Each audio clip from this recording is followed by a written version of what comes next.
Okay, we are here at the House of Cheese in the market this morning. I gotta tell you, this is one of my favorite places. Joining me now is the owner of the House of Cheese, Brad Joel. Thanks so much for getting up so early this morning. For you, anything. Yeah, really. Okay, so what are we looking at here? You've made some gorgeous flowers using what type of cheese? We're using Tête de Moine. It's a Swiss cheese from the 1100s. And as you twirl, you create a nice little flower. That's it.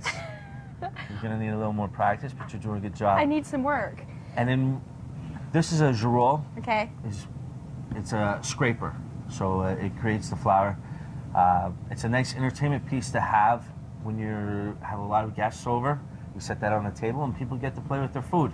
Definitely. You know? How much fun is that? I would love something like this at a party, except for as a hostess, I could never have it because I would spend the entire time hovering around the flower. Okay, you've got a couple of different dippers here. What are we looking at on the right? That's just your simple olive oil with balsamic and a little seasoning.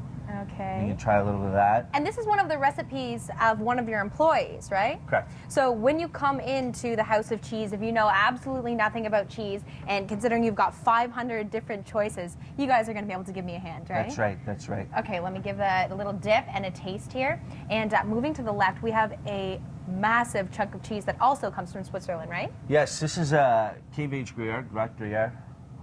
That's good, huh? I never would have thought to put it in olive oil and balsamic.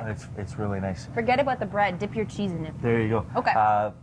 This comes in usually about a 35-kilo wheel. This is just a small wedge that we have here for you today. It's pretty universal. What I like to do with this is you can just shave it or eat it. Oh, yeah. Like this. And then we could put a little bit of ice wine jelly from Niagara that we also have here, but and you've got 4 different flavors to choose from, right? 4 different flavors. So what did you put on there? That's the blueberry. That's my favorite. The blueberry. The blueberry. I'll give it. There's peach, red pepper, maple. How on earth did you learn so much about cheese? You know what? It's years of working here and trying everything. Yeah. Learned by experience. Have you ever tasted a cheese that you didn't like? Yes. Okay. And your favorite cheese? Actually, it's this one, the Gruyere. It's so versatile. I mean, you can put this on hamburgers, as simple as that, or you can dress it up and use it in fondues. I mean, it's a cheese that you can really work with a lot. Right. Okay. So it can not only be that entertainment cheese, but it can be your everyday cheese. Everyday cheese. Okay. So when I first came through the doors, I noticed this 5-layer cheese. Where is it from? It is from England. Okay. It's composed of white cheddar, colored cheddar, red Leicester, double Gloucester, and Lancashire. What would you use this cheese for?